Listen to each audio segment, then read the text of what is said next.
기도하시면서 또 오후 예배 주님께 나가도록 하겠습니다. 하나님, 오늘도 이 시간 하나님을 예배합니다. 우리의 구원자 되시고 어떤 상황 가운데 있어도 우리를 지키시는 하나님을 예배하러 왔습니다. 주님, 은혜 내려 주시옵소서.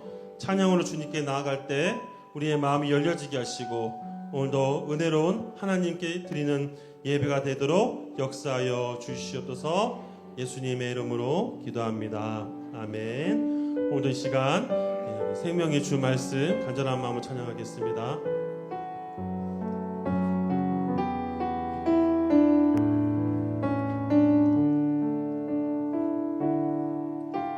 생명의 주 말씀 나 항상 종일토록 묵상하여 내 마음을 채우고 그 빛은 내 앞길 빛. 다시 한번 고백합니다. 생명의 주 말씀 생명의 주 말씀 나 항상 종일토록 묵상하여 내 마음을 채우고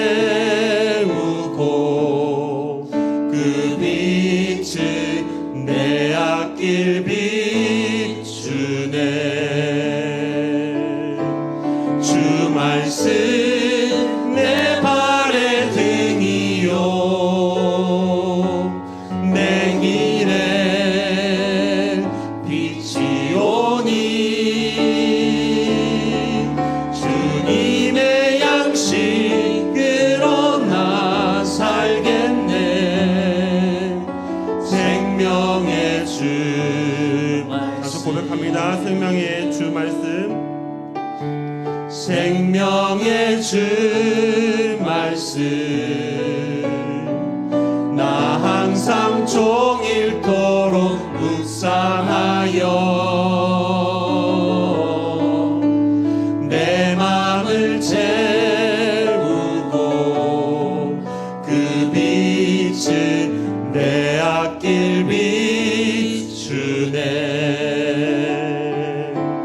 주 말씀 내 발의 등이요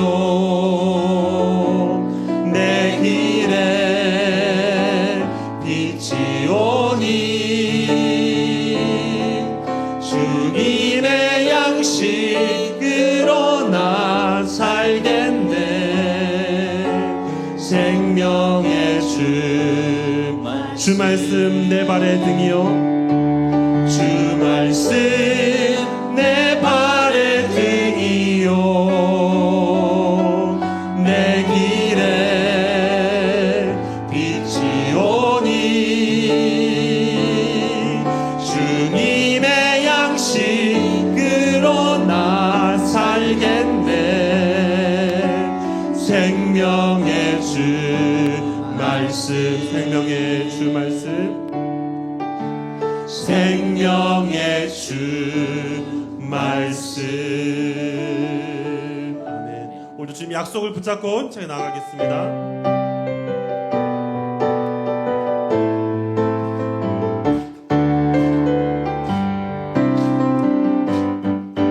주의 약속하신 말씀 위에서 영원토록 주를 찬송하리라. 소리 높여 주께 영광 돌리며 약속 믿고 굳게 서리라. 주의 약속하신 말씀 위에서 세상 염려 내게 넘습할 때에 말씀으로 힘써 싸워 이기며 약속 믿고 굳게 서리라.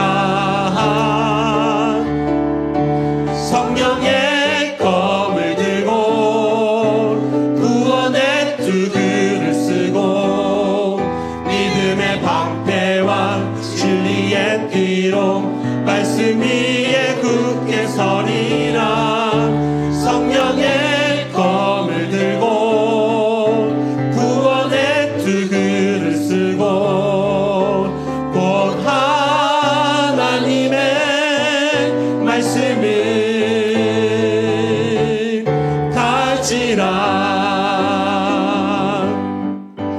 주의 약속하신 말씀 위에서 영원하신 주의 사랑 힘있고 성령으로 힘써 싸워 이기며 약속 믿고 굳게 서리라.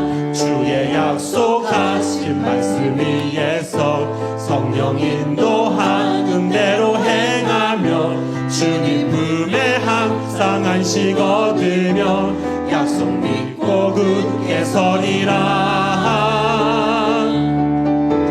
성령의 검을 들고 구원의 투구를 쓰고 믿음의 방패와 진리의 띠로 말씀 위에 굳게 서리라. 성령의 검을 들고 구원의 투구를 쓰고 곧 하나님의 말씀을 가지라. 굳게 서리 굳게 서리 굳게 서리 굳게 서리 그 말씀 위에 굳게 서리라. 굳게 서리 굳게 서리 굳게 서리 그 말씀 위에 굳게 서리라. 성령의 검을 들고 구원의 투구를 쓰고 믿음의 방패와 진리의 띠로 말씀 위에 굳게 서리라. 성령의 검을 들고 구원의 투구를 쓰고 곧 하나님의 말씀을 가지라. 아멘.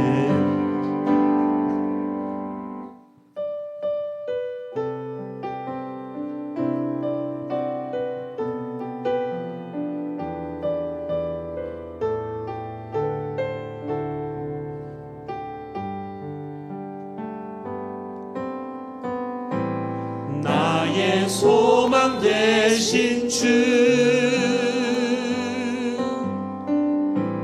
주를 바라봅니다.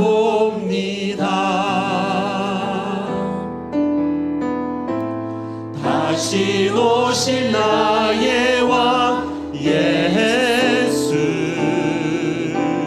주를 기다리. 다시 한번 고백합니다. 나의 소망 되신 주,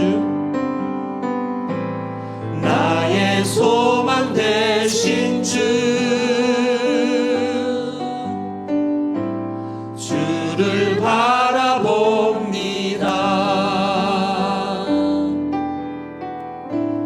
다시 오실 나의 왕 예수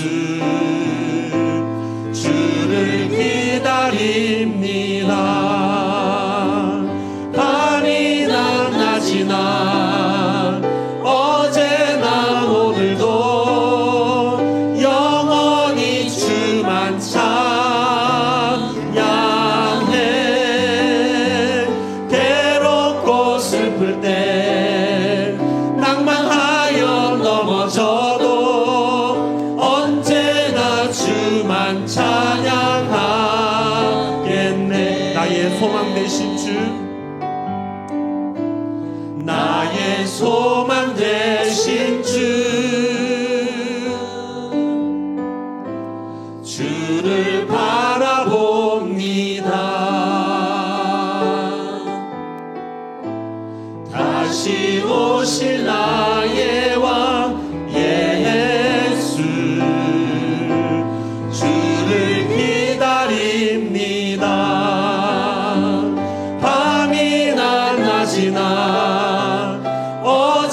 주만 찬양해.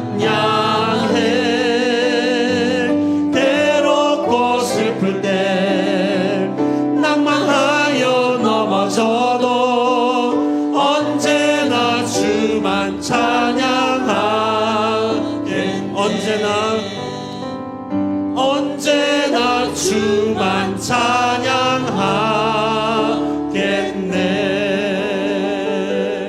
같이 기도하도록 하겠습니다. 오늘 말씀 가운데 또 은혜 받는 시간 되시게 달라고 간절한 한번 통성으로 기도합니다. 하나님, 오늘도 이 시간 주님 앞에 나왔습니다. 주님 은혜를 내려주시고 역사하여 주시옵소서.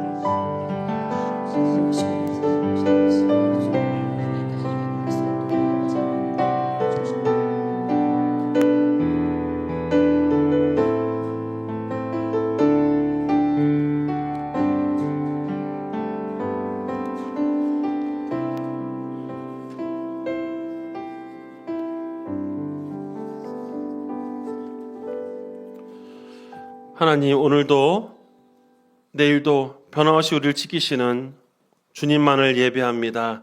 이 시간 주님 앞에 우리의 마음을 고백하오니 오직 주님께서 우리의 마음을 어루만져 주셔서 오늘 하나님을 통해 힘을 얻는 시간 되게 하여 주시옵소서. 예수님의 이름으로 기도합니다. 아멘.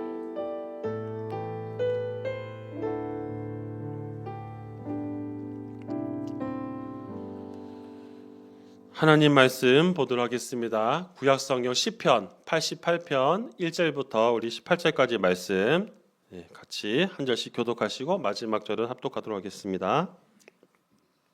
시편 88편 1절부터 18절까지 말씀입니다.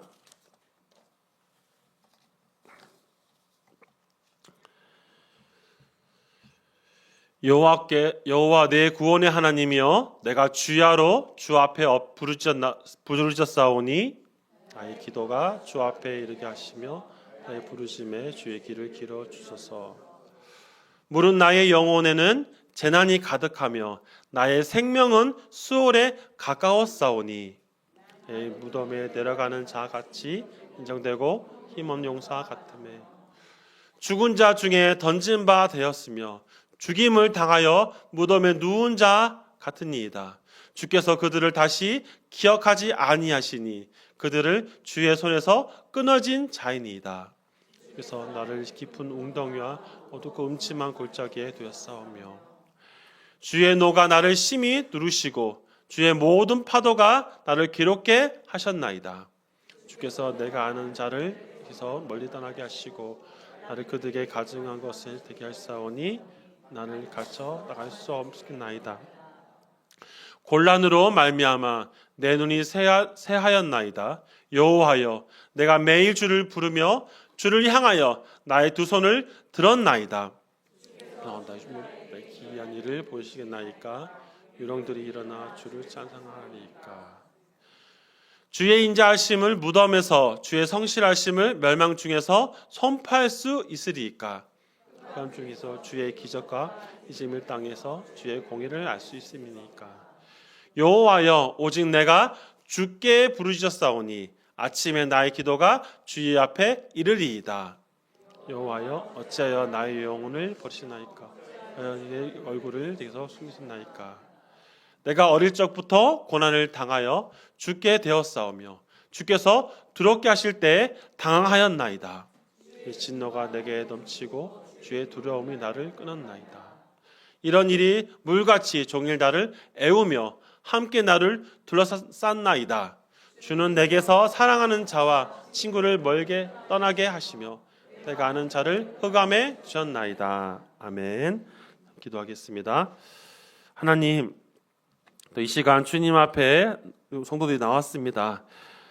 말씀을 통하여서 우리가 어떤 상황 가운데서도 우리를 지키시는 하나님, 그 하나님을 깊이 발견하는 은혜의 시간 될 수 있도록 역사하여 주시옵소서.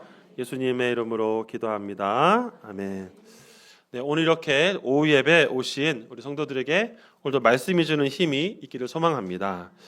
네, 오늘 제가 설교를 준비하면서 제목을 좀 제가 독특하게 지었는데요. 제목이 밤이나 낮이나 빛나는 별. 네, 아마 어떨지 모르겠습니다. 제목이 되게 독특해서 무엇을 말한 것인가 궁금하신 분도 계실 수도 있고 아닐 수도 있지만 오늘 말씀 속에서 또 힘을 얻기를 소망합니다. 성도들께서 시편을 보시다 보면 많은 인물들이 있죠. 가장 떠오르는 인물이 있다면 누구를 생각하십니까? 다윗이죠. 그렇죠. 가장 다윗이 시편에서 가장 많이 등장을 합니다. 근데 또 다윗 못지않게 물론 이제 예를 들어서 뭐 모세처럼 시편 90편 같은 한 편만 기록하는 부분도 있지만 다윗 못지않게 시편에서 가장 또 중요하게 언급되는 사람들이 있습니다. 그 중에 오늘 본문에 등장하는 사람이 바로 이제 고라 자손들에 대한 이야기들인데요. 사실 고라 자손들 이야기 한번 혹시 기억나시는 분 계신지 모르겠어요. 제가 2달인가 그때 한번 제가 그 전에 한 43편을 가지고 한번 설교했던 적이 있었는데 기억이 감감을 하시죠? 네. 그때도 고라 자손의 이야기를 할 때 연결고리가 다윗이었습니다. 물론 오늘 제가 본문을 이제 묵상하면서 본문에 등장하는 인물 가운데 사실 다윗이 언급되지는 않습니다. 사실 오늘 이제 본문 속에서 이 뭐라 그러죠? 앞에 누가 했느냐 거기를 이제 보시면 여기에 이제 고라 자손의 찬송이라는 표현을 등장하고 있어요. 그런데 우리가 사실은 이 고라 자손의 이야기를 볼 때마다 항상 궁금한 게 뭐냐면 우리가 알다시피 제가 저번에 한번 언급을 했다시피 고라는 하나님께 반역한 인물이죠. 민수기 16장에 보시면 그가 반사건을 일으켜서 하나님의 심판을 받는 대상이 되었습니다. 그와 함께 동역했던 함께 반역에 동참했던 많은 사람들이 하나님의 심판의 대상이 되었지요. 하지만 아이러니한 거는 참 그런 거죠. 고라의 자손들의 그런 모습들은 어떻습니까? 전혀 다른 삶을 사는 거예요. 바로 하나님을 예배하는 예배자가 되었다는 것입니다. 저는 이런 것들을 볼 때마다 참 사람들 사이에서 신앙생활을 한다는 것은 참 아이러니한 게 많아요. 무슨 말이냐면 부모가 신앙생활을 잘 못할지라도 자녀가 신앙생활을 잘하는 경우들이 있고요. 또 부모가 신앙생활을 잘 했는데 자녀가 못하는 경우도 있습니다. 참 다 다르기 때문에 무엇이든지 알 수는 없어요. 사실 이 고라 자손의 그런 시편도 사실 고라 자손에 대한 이야기들을 사실 많이 언급하지는 않습니다만 특이하게 중요하게 생각되는 것은 바로 그런 부분이죠. 반역자의 자녀들이지만 그들은 하나님을 예배하는 사람들이 되었다. 자, 이런 것들을 종합적으로 볼 때 사실 우리가 무엇을 생각할 수 있냐면 자, 하나님이 사람을 대할 때 어떤 편견을 가지고 사람을 대하지 아니하신다는 걸 볼 수 있어요. 여러분 한국 사회는 지금 많이 없어졌지만 오래된 유교 문화가 많이 자리 잡혀 있었습니다.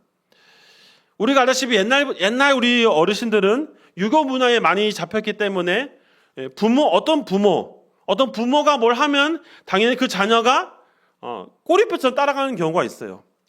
제가 어렸을 때 제 모교에서 항상 제가 불편하게 느꼈던 단어가 있었는데 뭐냐면 저희 어머니가 교회에서 되게 열심히 신앙생활을 하셨습니다. 너무 열심히 하셔가지고 집에 잘 안 들어오셨어요.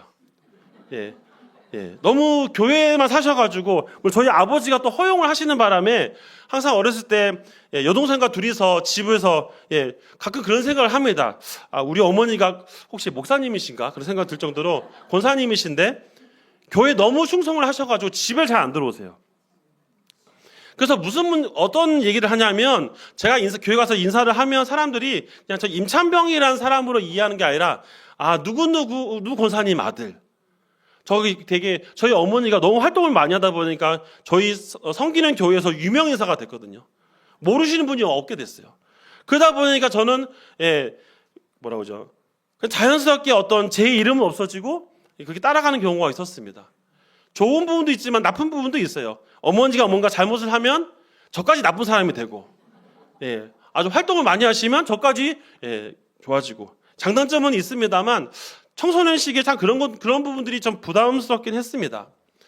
근데 참 사람은 참 그래요. 사람은 어떤 환경과 배경을 거의 못 벗어난 경우가 많이 있습니다. 하지만 우리 하나님께서는 그런 환경과 상황들을 다 초월하시고 사람을 대하신다는 것, 이것이 우리가 참 소망을 가지고 살 수 있다는 겁니다. 혹시 성도들의 삶 가운데 부모님들이 힘든 삶을 살았다, 나도 여전히 부모 힘든 삶을 살 것이라고 생각하지 않았으면 좋겠습니다. 우리 하나님은 우리 성도들에게 어떤 편견 없이 하나님의 사랑으로 대하신다는 사실을 꼭 믿으시기를 간절히 바랍니다. 네. 아까 처음에는 아멘이 적다가 지금 아멘이 많으셨습니다. 점점 아멘을 많이 하시기를 소망합니다. 네, 감사합니다. 제가 앞에서 많이 긴장이 되다 보니까 이렇게 호응해 주시면 더 힘을 낼 것 같습니다. 감사합니다. 네. 시편 이제 사실은 제가 본문을 정하면서도 가장 고민했던 게 뭐냐면 오늘 본문을 이제 읽어보시면 아시지만 좀 부정적인 게 많아요. 설교자들이 가장 불편해하는 게 뭐냐면 축복의 말을 많이 하고 싶은데 조금 불편한 그런 문장이 나오면 다들 피하고 싶어 합니다. 예를 들면 이렇습니다. 예레미야를 보시면 사실 제가 예전에 정교회에서 사역할 때 예레미야 시리즈를 이제 담임 목사님이 하라고 해가지고 한 적이 있었습니다. 굉장히 불편했어요. 아시다시피 예레미야는 심판을 얘기해야 되고 하니까 그게 설교하기가 너무 불편하죠. 마찬가지입니다. 시편 88편도 사실은 많은 설교자들이 88편은 피하려고 합니다. 왜냐하면 88편이 좀 소망적인 단어가 거의 나오지 않아요. 그래서 사실 저도 이 본문을 묵상하면서 좀 안 하려고 많이 고민도 했습니다만 마음속에서 다시 한번 말씀을 또 읽도록 하나님이 또 감동을 주셔서 계속 읽다 보면서 이것이 겉으로 보기에는 부정적인 내용들이 많이 있지만 그 안에 이 저자가 담고 있는 하나님을 향한 간절한 부분도 있다는 것을 생각하게 된 것이에요. 그래서 제가 제목을 정할 때도 좀 독특하게 정한 이유가 뭐냐면 바로 그것입니다. 낮이나 밤이나 빛나는 별이라는 의미가 사실 이 별이라는 표현들이 해석에 따라 차이가 있을 수 있겠지만 보통 우리는 하나님을 표현할 때 사용합니다. 그러니까 어떤 상황이 있다 할지라도 무엇이니까 항상 하나님은 빛나시기 때문에 우리를 지키신다는 의미 속에서 제가 본문의 제목을 정하게 되었습니다. 오늘 88편이 사실 긴 내용인데요. 참 제가 구조를 하나 준비를 했는데 구조를 한번 보시겠습니까? 네. 제가 색을 좀 다르게 했습니다. 그건 왜냐하면 보면은 중복되는 단어들이 있기 때문이에요. 제가 이렇게 정한 이유가 뭐냐면 말씀 읽다 보니까 사실 제가 이렇게 일부러 짜맞추려 한 것이 아니라 읽고 고민하다 보니까 그 내용이 세 가지로 이렇게 압축이 되더라고요. 6개로 나눠져 있지만 사실은 알고 보면 세 가지로 돌 수 있습니다. 자, 이것을 보면 하나님이 이렇게 세 가지의 특징들을 이 88편 속에서 언급하고 있다는 것을 볼 수 있는데요. 첫 번째는 바로 도움을 대한 하는 강구. 이 부분에서 이제 몇 가지 내용을 언급하는데요. 오늘 1절과 2절 말씀만 한번 같이 읽어보도록 하겠습니다. 1절과 2절입니다. 시작. 여호와 내 구원의 하나님이여 내가 주야로 주 앞에 부르짖사오니 내가 기도가 주 앞에 이르게 하시며 나의 부르심에 주의 귀를 기울여 주소서. 여러분 1절에 보면 주야라는 단어가 등장합니다. 제가 사실 마지막 찬양을 낮이나 밤이나 이 찬양을 선택한 이유가 뭐냐면 설교를 준비하면서 굉장히 이 찬양의 가사가 많이 은혜가 됐었거든요. 오늘 본문에서도 연결되는 고리가 있어서 준비를 했는데요. 1절에서 2절에서 본 것처럼 이 저자는 하나님만 부르짖는 모습들이 있어요. 우리 성도들께서는 하나님께 많이 부르짖고 계십니까? 네, 한 분만 아멘 하시는 것 같아요. 저는 우리 한서지교를 보면 우리가 3년 동안 1000번째 했었고 저녁마다 기도하고 제가 예전에 새벽 기도할 때도 보면은 정말 간절히 기도하시는 분이 많이 계세요. 자, 그런 분들 보면 어떤 기도인지 다 알 수는 없지만 적어도 하나님께 자신의 소망을 가지고 언제나 아뢰시는 분들이 계신다고 소망합니다. 마찬가지로 오늘 1절과 2절도 사실 시작은 굉장히 그가 고백하는 장면이 등장을 합니다. 근데 여기서 이제 계속해서 보면은 또 어떠한 고백들을 하고 있는지를 살펴보고자 하는데요. 우리 9절에서 10절, 11절, 12절 이어서 한번 읽어보도록 하겠습니다. 시작. 곤란으로 말미암아 내 눈이 새하얘졌나이다. 여호와야 내가 매일 주를 부르며 주를 향하여 주의 두 손을 들었나이다. 주께서 죽은 자에게 기이한 일을 보이시겠나이까? 유령들이 일어나 주를 찬송하리이까? 주의 인자하심이 무더움에서 성실하심을 멸망 중에서 선포할 수 있사오니까? 흑암 중에 주의 기적과 이쯤의 땅에서 주의 공의를 알 수 있겠습니까? 여러분 이제 읽다 보면 사실 아이러니한 부분 있죠. 유령들이 찬양을 한다. 사실은 저도 읽으면서 이게 무슨 말인가 생각 들었습니다. 근데 사실 이 지금 저자가 이 속에서 사실 고백하고자 하는 것은 바로 그거예요. 어떠한 존재든 간에 사실 세상의 모든 만물들은 무엇입니까? 어떤 목적으로 창조되었습니까? 하나님을 찬양하기 위해서 창조됐다는 거예요. 여러분, 사실 우리가 아는 마귀가 원래 하나님을 찬양하기 위해서 존재한 천사였지만 타락함으로 인해서 하나님께 대적한 존재가 되었죠. 사실 이런 얘기를 하는 이유가 무엇이냐면 우리는 모두가 하나님의 영광을 나타내고 하나님의 뜻을 나타내기 위해서 이 땅에 존재한다는 사실입니다. 하지만 문제는 무엇이냐면 그 뜻을 이루어가는 저와 성도들 같은 사람들도 있지만 하나님의 뜻을 거역하며 자신의 뜻대로 살아가는 그런 존재도 있다는 것을 보여주는 겁니다. 저자는 이런 부분을 종합적으로 얘기하면서 근본적인 목적, 부르짖는 그 이유가 무엇이냐면 나를 지키시는 하나님은 바로 나를 하나님을 찬양하기 위해서 만드신 존재라는 사실, 그 창조주 하나님은 그런 존재라는 것 사실을 얘기하고 있는 거예요. 그렇기 때문에 우리가 이 부분을 보면서 사실 이 단어만 보면은 조금 우리가 이해할 수 없는 문장도 있고 이렇게 말을 이렇게까지 해야 되나라는 부분도 있을 수 있습니다. 그러나 이 저자가 고백하는 방면들은 바로 그런 부분 속에서 하나님에 대한 존재를 다시 한번 부각시키면서 자신의 간절함을 강구하는 것을 볼 수 있죠. 자, 두 번째로 또 보게 되는 것은 죽음 같은 극한 상황 속에서 뭔가 경험하는 부분을 볼 수 있는데요. 자, 이것도 3절과 5절과 또 15절, 18절 말씀이 나눠져 있는데 3절과 5절 말씀을 한번 같이 읽어보도록 하겠습니다. 시작. 나의 영혼에 현안이 가득하여 나의 생명은 가까웠사오니 나의 무덤에 내려가는 자 같이 인정되고 힘없는 용사 같으며 죽은 자 중에 던진 바 되었으며 죽임을 당하여 무덤에 누인 자 같으니이다. 주께서 그들을 다시 기억하지 아니하시니 그들이 주의 손에 끊어진 자이니이다. 여러분 5절 마지막에 뭐라 합니까? 주의 손에서 끊어진 자이니이다. 저는 사실 이 5절을 보면서 이 저자가 얼마나 힘든지, 그러니까 하나님이 나를 버리셨다라고 생각하고 있는 거예요. 여러분 하나님께 버림받는다는 느낌은 어떤 걸까요? 사실 이게 반대의 의미죠. 하나님 우리를 버리지 않으십니다. 근데 버림받았다는 그런 느낌을 지금 이 저자는 겪고 있어요. 우리가 신앙생활을 하다 보면 우리가 믿음이 약하거나 뭔가 우리가 연약해져서 아니면 어떠한 상황 속에서 하나님 바로바로 응답을 안 했을 때 하나님이 나를 그냥 외면하시는 건가? 라고 생각할 때가 종종 있습니다. 저는 이 부분을 읽으면서 가장 이제 불편했던 게 그거예요. 왜 이 저자가 처음에는 강구를 하면서 이렇게 했을까? 저는 사실 이 부분을 읽다 보면서 무엇을 딱 떠올랐냐면 욥이 떠올랐습니다. 여러분 욥이 고난 당하는 모습 한번 생각해 보십시오. 욥이 고난 당한 것은 무엇 때문에 고난 당했을까요? 하나님이 그를 욥을 일부러 고난 주시는 분은 아니라는 거죠. 만약 하나님이 욥을 만약에 단순하게 테스트하기 위해서 그런 고난을 줬다.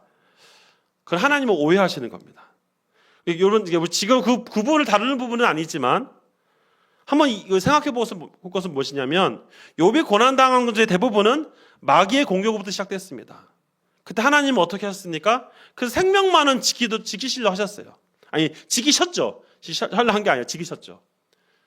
제가 이 얘기를 왜 하는 이유가 무엇이냐면 가끔 우리 살아가다 보면서 버림받았다는 느낌이 왔을 때 우리가 사람들한테는 버림받을 수 있어요.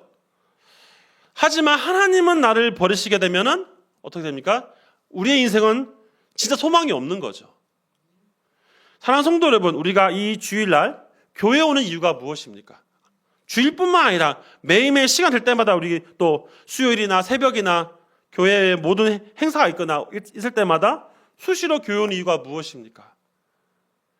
하나님을 찾기 때문이죠.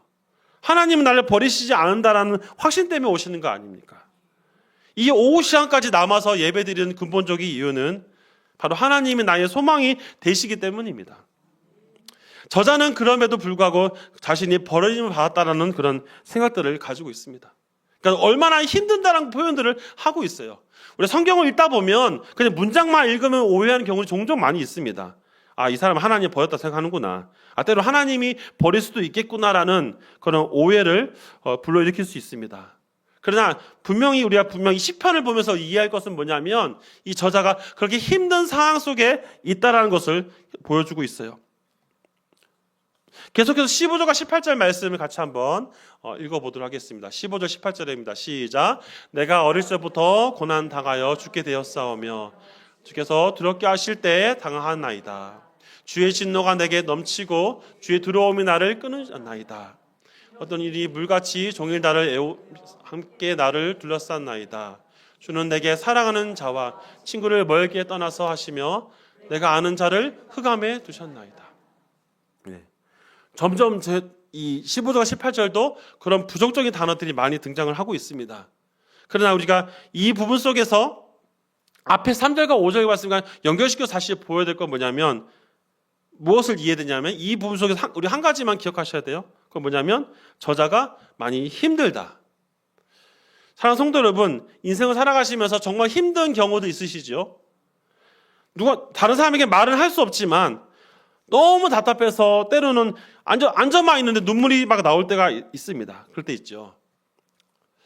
자, 그럴 때 분명히 우리가 기억해야 될 거 뭐냐면 지치고 힘들고 쓰러졌을 때 어디에 우리가 초점을 두고 살아가야 되는지를 봐야 되는 겁니다. 하나님께 소망을 두는 사람들은 지쳐 쓰러졌을 때 다시 한번 하나님을 바라볼 힘을 붙잡으려고 해요. 근데 마귀는 그럴 때 우리에게 뭘 말합니까? 야, 하나님이 너를 버린 것 같아. 그렇지 않냐? 이렇게 우리가 속삭일 때가 있어요. 거기에 속아 넘어가면 안 된다는 겁니다. 믿음을 지킨다는 건 뭐냐면요, 때로 하나님이 그럴 때가 있어요. 하나님 역사를 우리 다 알 수는 없지만 우리가 알 수 없는 어떤 상황 속에서 때로 헤아릴 수 없는 그런 어려움 속에 놔둘 때도 있을 수 있어요. 하나님 일부러 그렇게 하시다는 것이 아니라는 거예요. 분명 무언가 뜻이 있다는 거죠. 무슨 근거로 얘기합니까? 욥이 그랬듯이요. 나중에는 다 회복이 되어지죠. 만약 욥이 회복이 안 됐으면은 성경 기록이 안 됐을 겁니다. 그럼 만약에 그냥 고난만 받다가 끝난다 그러면은 기독교는 고난만 주는 건가 보다.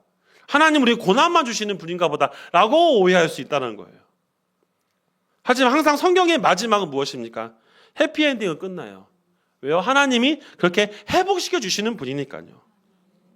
그러나 오늘 저자는 이 두 부 속에서 힘든 자신의 부분들을 고백하면서 얼마나 지쳐있다는 사실들을 그가 얘기하고 있는 것입니다.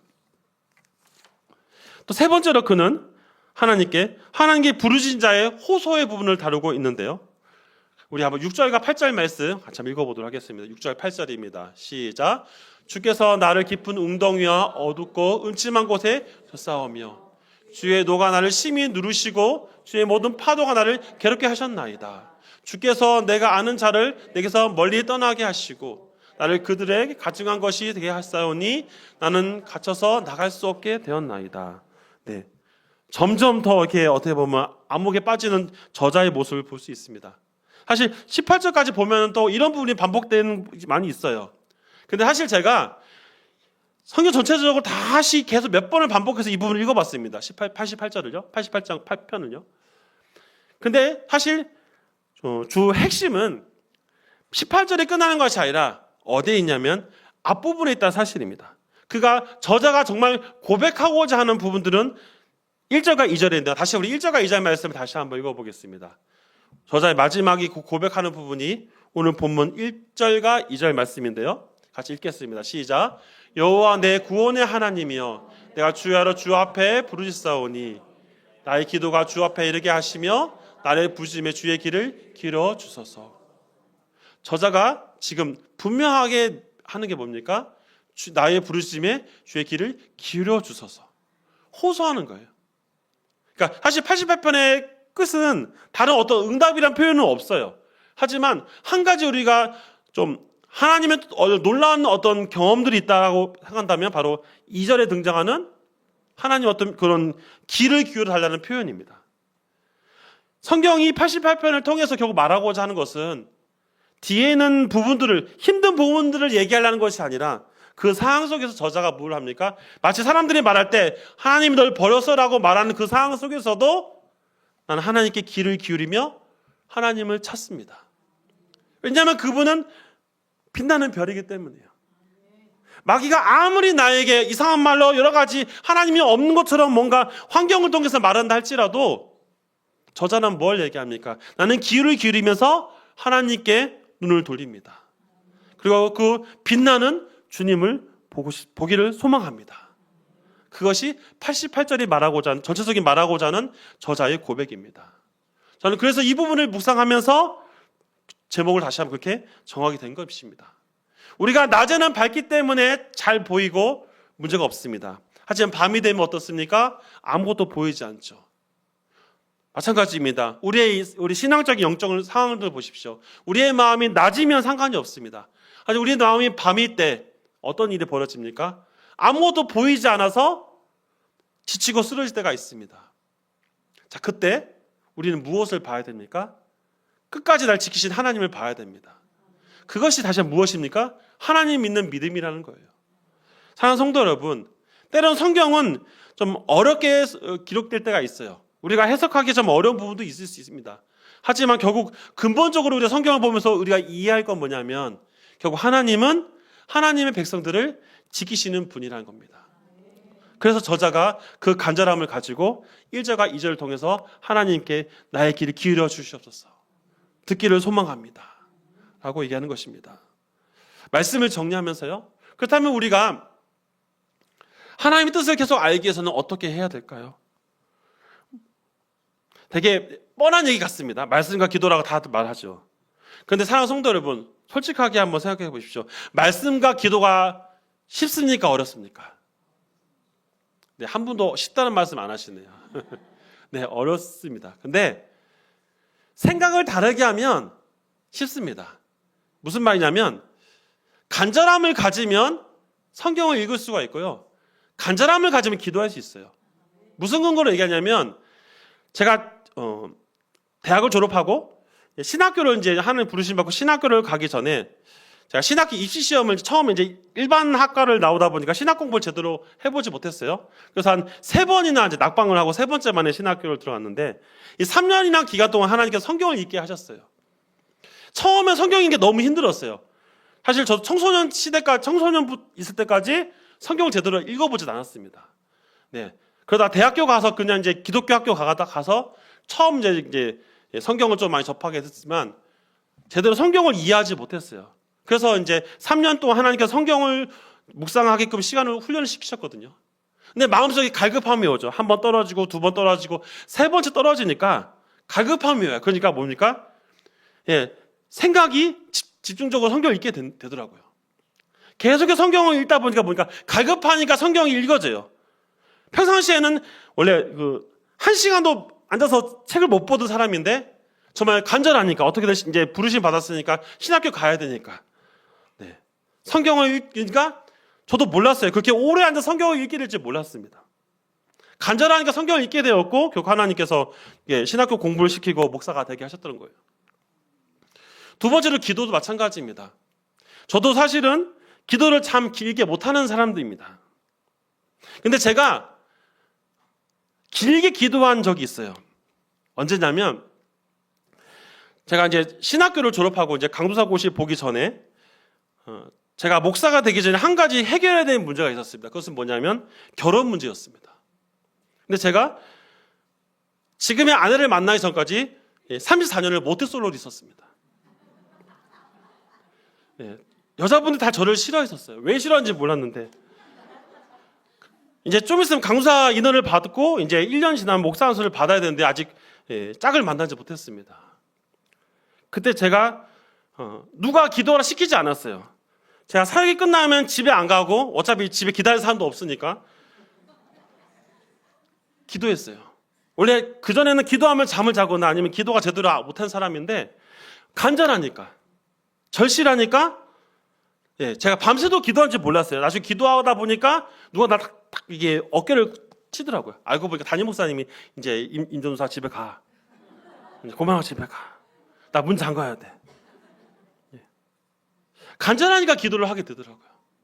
누가 시키지도 않았는데 간절하니까 기도가 이게 막 올라오더라고요. 여러분 이것은 경험해본 사람만이 알 수 있습니다. 그냥 하라고 하면 이게 의식적으로 하게 되면 안 돼요. 이게 안 보여요. 이거 성경 특히 레위기 읽으면 잠이 옵니다. 그렇지 않습니까? 저도 가장 어려운 게 레위기였어요. 근데 간절하니까 집중하게 되고 하나님께서 또 역사하시니까 성경을 읽게 되고 간절하니까 기도하니까 하나님이 지금의 아내를 만나서 결혼하게 하셨습니다. 결론적으로 다 하나님 응답하신 거예요.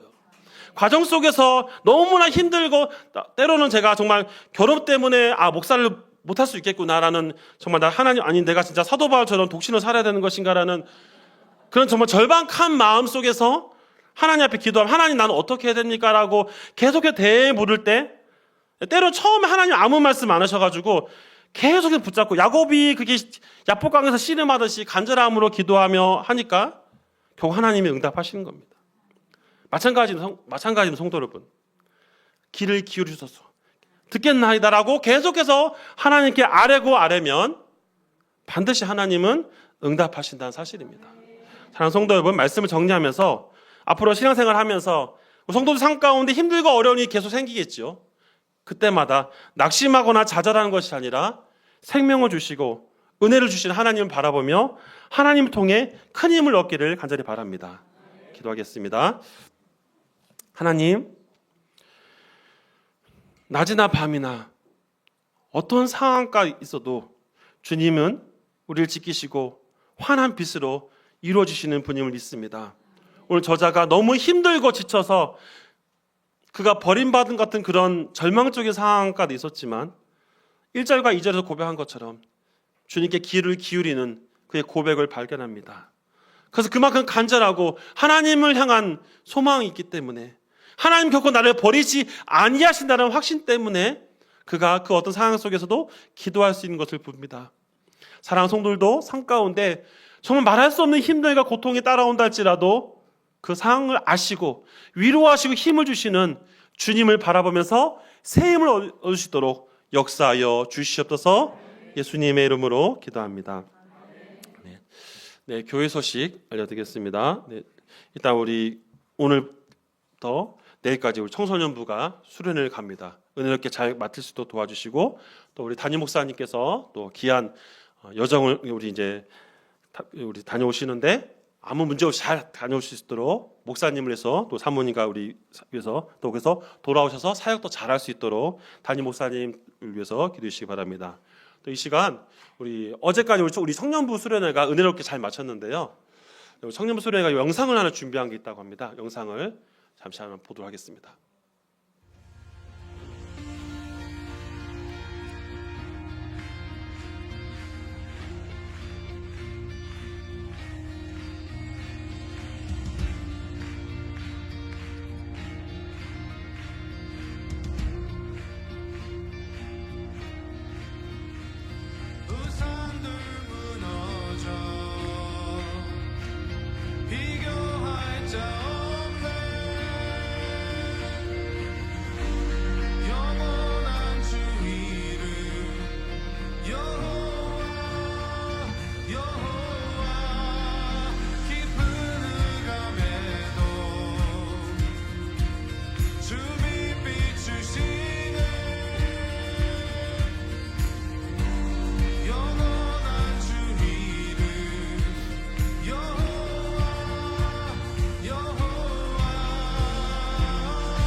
앞으로도 우리 청년부가 더 많이 또 은혜 받을 수 우리 귀한 목사님과 우리 청년들이 더 그래서 귀한 하나님 일꾼 되도록 또 기도해 주시기 바랍니다. 또 우리 어린이부가 또 이제 1월 31일 토요일 2월 1일 주일날 또 겨울 성경학교를 준비하고 있는데 또 우리 어린이 부서를 위해서도 많은 기도 관심 부탁드리겠습니다. 나머지는 주보를 참고해 주시고요. 이 시간 우리 주제송 부르시고 축대하고 마치도록 하겠습니다.